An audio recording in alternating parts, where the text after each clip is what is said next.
Hello guys, मैं मोहम्मद नजमुल और आप देख रहे हैं एमएम टेक्नोसॉफ्ट यूट्यूब चैनल। दोस्तों, आज के वीडियो हम बात करेंगे आयरन डोम के विषय में, air defence system of Israel.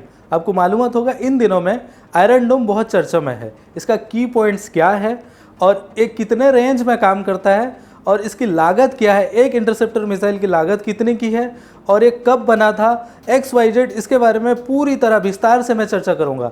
आपसे रिक्वेस्ट करूंगा जो इस चैनल में नए हैं वो इस चैनल को सब्सक्राइब करें, लाइक, शेयर एंड कमेंट करना ना भूलें। तो चलिए दोस्तों, वीडियो शुरू करते हैं। सबसे पहले ये जानना जरूरी है, इजरायली एयर डिफेंस सिस्टम जिसका नाम आयरन डोम है वो इस समय चर्चे में किस लिए है।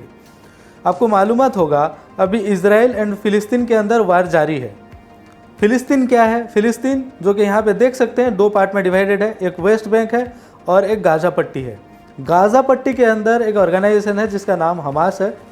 कुछ दिन पहले हमास ने इजराइल के ऊपर एक साथ 5000 मिसाइल दागा था, जिसको ही इंटरसेप्टर मिसाइल आयरन डोम में जो इस्तेमाल किया जाता है, आयरन डोम इंटरसेप्टर मिसाइल इस्तेमाल करके 90% मिसाइलों को नेस्त नाबूद कर दिया था हवा में ही।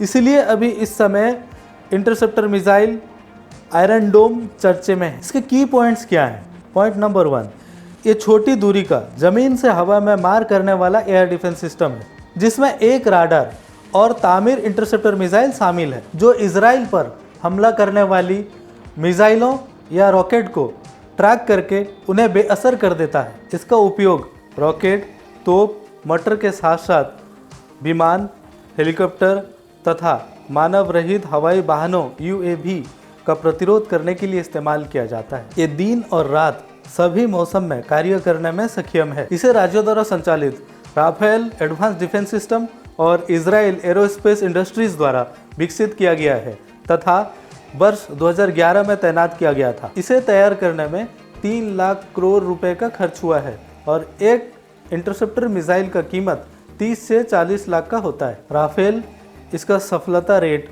90% से अधिक मानता है, जिसमें से 2000 से अधिक इंटरसेप्शन है और विशेषज्ञों का ये मानना है 80% से अधिक सफलता रेट है, जिसमें 10% का डेविएशन है। हम इसके बारे में पूरी जानकारी हासिल कर चुके हैं। अब चलते हैं कंप्यूटर स्क्रीन पे, वहाँ पे स्टेप बाय स्टेप इसका ऑपरेटिंग मैं बताऊँगा। अब इसका ऑपरेटिंग कैसे होता है, वो किस समय में कितना रेडियस में ट्रैक करता है, किस हिसाब से ट्रैक करता है, उसके बारे में विशेष में कंप्यूटर स्क्रीन में मैं आपको बताऊंगा स्टेप बाय स्टेप। तो दोस्तों, वीडियो को लास्ट तक देखते रहिए। अब दोस्तों, यहाँ पे आप इस इमेज को स्टडी कर सकते हैं। यहाँ पे देख सकते हैं ये एनिमी द्वारा भेजा गया मिसाइल्स है, जो कि यहाँ पे एनिमी द्वारा भेजा गया। भेजने के बाद यहाँ पे सबसे पहले एक मल्टी मिशन राडर लगा हुआ है। मल्टी मिशन राडर एक मूवेबल है, जिसका काम है आइडेंटिफाइज रॉकेट और सेल। रॉकेट को आइडेंटिफाइज करता है और सेल को आइडेंटिफाइज करता है। उसके बाद मॉनिटर्स ट्रैजेक्टरी, मतलब पाथ, इसका पाथ को सेट करता है। करने के बाद ये मोबाइल कंट्रोल यूनिट को कमांड भेजता है। उसके बाद analysis trajectory, mobile control unit जो है एनालिसिस करता है, पाथ और ट्रैजेक्टरी को एनालिसिस करता है। उसके बाद एस्टिमेट इम्पैक्ट पॉइंट, कहाँ पे इसको मतलब लंच करना है, वो पॉइंट को सिलेक्ट करता है। फिर कमांड लंच और इंटरसेप्टर मिसाइल, उसके बाद कमांड भेजता है किसको? लंचर को। इंटरसेप्टर मिसाइल जो है लंचर में है। एक लंचर में 20 इंटरसेप्टर मिसाइल्स है। यहाँ पे आप देख सकते हैं 20 इंटरसेप्टर मिसाइल एक लंचर पे अवेलेबल है, जिसका एक का कीमत 30 से 40 लाख का होता है एक मिसाइल का। आप समझ पाते होंगे कितना खर्च करना पड़ रहा है इजराइल को। यहाँ पे लंचर का काम क्या है? Each has 20 interceptor missiles with an inbuilt radar seeker. इस पे एक राडर लगा है, जो कि यहाँ से कमांड लिया। लेने के बाद जो इंटरसेप्टर है, इंटरसेप्टर में भी एक राडर लगा है, मतलब कमांड, ये जो यूनिट है लंचर यूनिट, मिसाइल को कमांड भेजता रहता है। जब ये कमांड भेजने के बाद ये इंटरसेप्टर मिसाइल यहाँ से लंच हुआ, लंच होने के बाद जो दुश्मन कंट्री से आया हुआ मिसाइल है उसको पॉइंट करता है। पॉइंट करने के बाद पैरेलली उसके पास जाके ब्लास्ट होता है, वो ऊपर में ही ध्वंस हो जाता है। इस इमेज से आप इतना कुछ समझ पाते होंगे।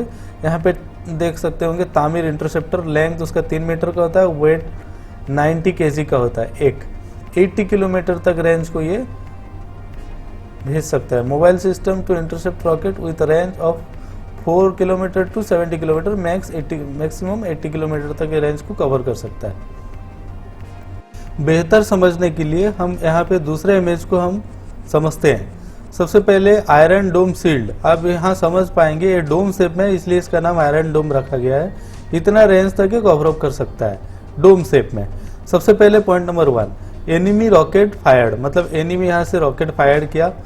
यहाँ 2 number rather system detects rocket and tracks, मतलब यहाँ पे 2 नंबर जो है ये राडर है, ये उसका रॉकेट को डिटेक्ट किया और ट्रैक्स का पता लगाया। फिर उसके बाद 3 नंबर पॉइंट, यहाँ पे control system estimates impact point, कहाँ पे पॉइंट करना है और किस एरिया में रॉकेट को लॉन्च करना है, इंटरसेप्टर रॉकेट को। तो यहाँ पे ये एनालिसिस किया। एनालिसिस करने के बाद launcher fires missile to intercepts, launcher को इंस्ट्रक्शंस दिया, तब ये लॉन्च किया। लॉन्च करने के बाद यहाँ आप देख सकते होंगे पॉइंट नंबर 5, जो एनिमी का फायर किया गया रॉकेट है उसको पॉइंट किया, पॉइंट करके ठीक पैरेलली इस पोजीशन में वो ब्लास्ट करेगा। ब्लास्ट करने से क्या होगा ना, इस रॉकेट को ख़त्म कर देगा हवा में ही। तो यहाँ पे आप दूसरा इमेज से भी आप बेहतर समझ पाए होंगे किस टाइप का आपका जो आयरन डोम सिस्टम है किस टाइप का फंक्शन करता है। यहाँ पे आप बहुत सारे इमेजेस देख सकते होंगे जो कि लग रहा है कि जैसे दिवाली में रात को दिखता है। वो तो छोटा छोटा बम होता है जो खेलने के लिए इस्तेमाल किया जाता है, पर यहाँ पे आप देख सकते हैं ये ओरिजिनल है। यहाँ पे एक मैं आपको दिखा सकता हूँ जो कि ओरिजिनल है। ओरिजिनल यहाँ पे एनिमी द्वारा भेजा गया रॉकेट है और इधर से जो गया वो इजराइल इंटरसेप्टर मिसाइल लॉन्च किया, तो ऊपर में नज़ारा इस टाइप का देखने मिलता है, आप यहाँ पे देख सकते हैं। तो दोस्तों आज के वीडियो में सिर्फ इतना ही, फिर मिलेंगे अगले वीडियो में।